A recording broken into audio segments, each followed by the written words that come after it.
Hi guys, what I want to show you is how to deal with scan length error. First, let's show you what is a scan length error.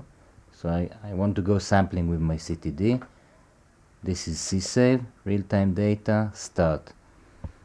I put my hex file in the right place. I have my instrument configuration file. I think everything is working fine. I do start, and that's the header. Switch on the device, and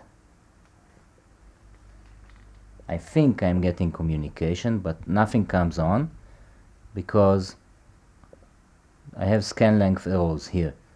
There's another way this error message can come. You might be getting a message box here saying scan length error. So what I do in this situation, I switch on off the device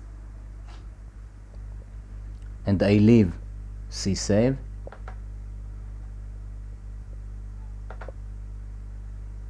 It's one of the status commands, display status, but ds, enter, and I'm getting all the info the device can give me.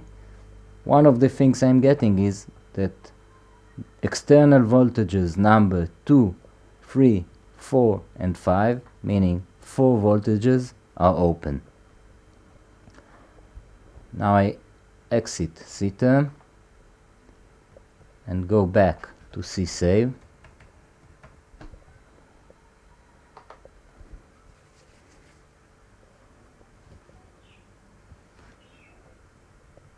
Real-time data, start. And let's have a look at my configuration file.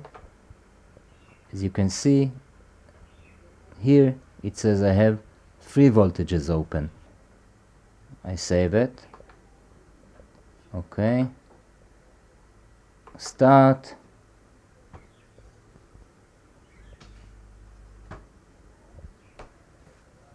And now I'm getting some sort of communication.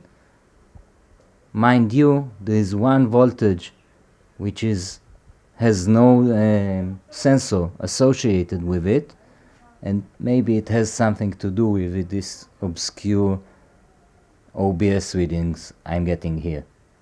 Maybe at a later screencast I'll show you how to define this extra voltage. Bye.